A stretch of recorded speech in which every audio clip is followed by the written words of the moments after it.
अल्लाह अल्लाह फरमा रहे उलाइकल्लज़ीना लअनहुमुल्लाह, यही वो लोग हैं जिन पर अल्लाह ने लानत फरमाई, यानी ये यहूदी जिन पर अल्लाह ने लानत फरमाई है। वमन यलअनिल्लाहु फलन तजिद लहू नसीरा, और खुदा ताला जिसको मलऊन बना दे उसका कोई हामी न पाओगे। अब लानत के मुस्तहिक कौन लोग हैं?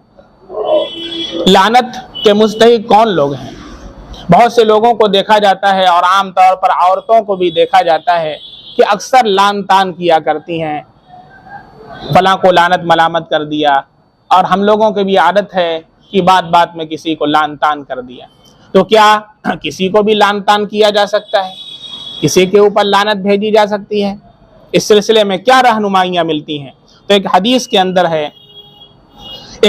अंदर अल्लाह के नबी सल्लल्लाहु अलैहि वसल्लम ने सूद देने वाले, सूद खाने वाले, सूदी दस्तावेज लिखने वाले और उसकी गवाही देने वाले इन लोगों पर लानत फरमाई। सूद देने वाला, सूद लेने वाला, सूद खाने वाला, सूदी दस्तावेज लिखने वाला, इन लोगों पर लानत फरमाई। इसी तरीके से एक रिवायत के अंदर है मलऊन मन अमिल अमलन कौम लूतिन, वो शख्स मलऊन है जिसने कौम लूत वाला अमल किया। कौम लूत का अमल क्या था? लवातत। कौम लूत का क्या अमल था? लवातत। लवातत किसे कहते हैं? पीछे के रास्ते में सोहबत करने। पीछे के रास्ते में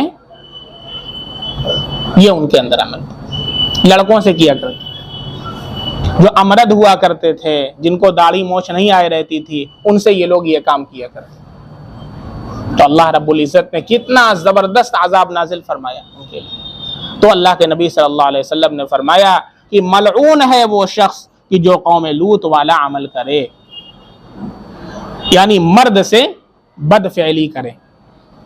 ठीक है। इसी तरीके से बहुत से लोगों की आदत होती है जिनको दीन का इल्म नहीं है, दीन का नॉलेज नहीं है, और वो लोग इसी तरीके से दुनियावी चीज़ों से और वीडियोस वगैरह से देखते हैं, गंदी वीडियोस देखते हैं, तो वो फिर क्या करते हैं, अपनी औरत के पीछे की शर्मगाह से सोहबत करते हैं। हराम, नाजायज।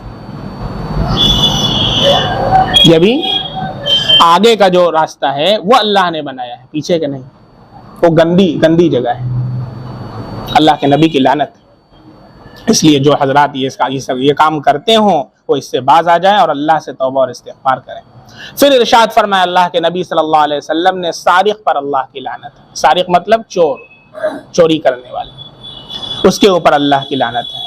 फिर फरमाया वो चोर जो अंडे और रस्सी जैसी हकीर चीजों की चोरी तक से गुरेज नहीं करता है।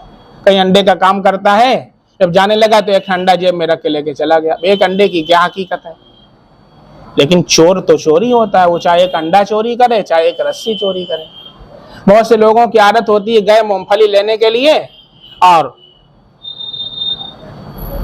वो मूंगफली उधर 50 ग्राम ले रहे हैं, तब तक 4 दाना मार गए। अरे इजाजत लिया आपने? इजाजत ले लीजिए तब खाइए, मना नहीं है। अच्छा, बाज मर्तबा ऐसा होता है कि आदमी न चाहते हुए भी हम उसका माल ले लेते हैं, अंदर से राजी नहीं होता लेकिन उसका माल ले लेते हैं। ये भी हलाल नहीं है, हराम।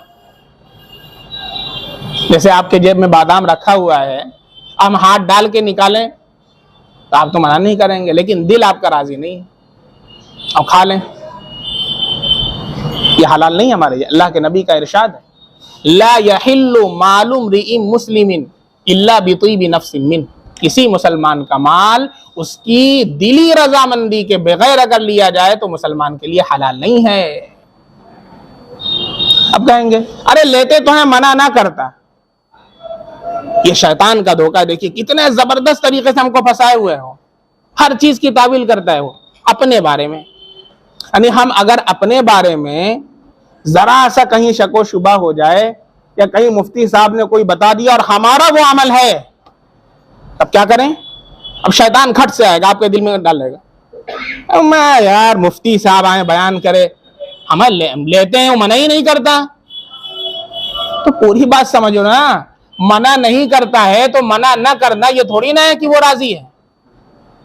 वो सबको 4-4 मूंगफली देता फिरेगा तो उसका क्या बचेगा? दिल से वो राजी नहीं है, उसे जाकर के पूछो, कभी अकेले में जाकर के मिलो और पूछो कि यार जो लोग आते हैं तुम्हारे यहाँ मूंगफली लेने और चरचर दाना खाते हैं, तुम राजी हो?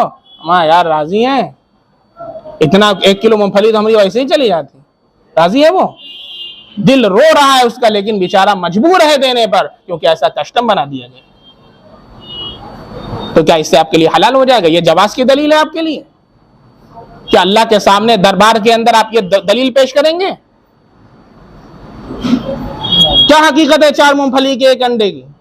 लेकिन इसकी वजह से अपने ईमान को खराब कर रहे हैं। अपने अंदर देखें कि हम किन बुराइयों के अंदर मुब्तला हैं, दूसरों को नहीं, अपने अंदर देखें। हम करते हैं इन चीजों को। हाँ, तो इनसे बाज आ जाए। अल्लाह के नबी की लानत है और किसी और की लानत नहीं है, और अल्लाह के नबी की लानत है तो अल्लाह के यहां डायरेक्ट जाती है, बीच में कोई वास्ता नहीं होता है। और फिर हम कहेंगे बड़ी परेशानी तो आएगी, क्योंकि अल्लाह के नबी की लानत है तेरे ऊपर। तो फिर कितने बड़े मुफ्तियाने किराम से दुआ करवा लो, कभी मसला हल नहीं होगा, क्योंकि अल्लाह के नबी की लानत के मुस्तहिक हम बन रहे हैं, ऐसा काम ही हम कर रहे हैं। इसलिए फरमाया कि उस चोर के ऊपर अल्लाह की लानत है कि वो चोर जो है अंडा चुराता है और हकीर जैसी चीज यानी रस्सी चोरी करता है, जिसकी पादाश में उसका हाथ काट दिया जाता। कभी इस्लामी हुकूमत होती तो यह हाथ काट दिए जाते, ये हाथ काट दिए जाते। अगर 10 दिरहम की चोरी कोई करे तो उसका हाथ काट दिया जाएगा। लेकिन इस्लामी ममलकत नहीं है, इस्लामी हुकूमत नहीं है, इसका मतलब अपनी जात पर तो इस्लाम को नाफिज कर सकते हैं। बहुत से लोग जो है ये इसमें है कि इस्लामी हुकूमत हो जाए, इस्लामी हुकूमत हो जाए, जब हो जाए तब हो जाए, लेकिन अभी तो आप अपनी जात पर तो इस्लाम को नाफिज करें।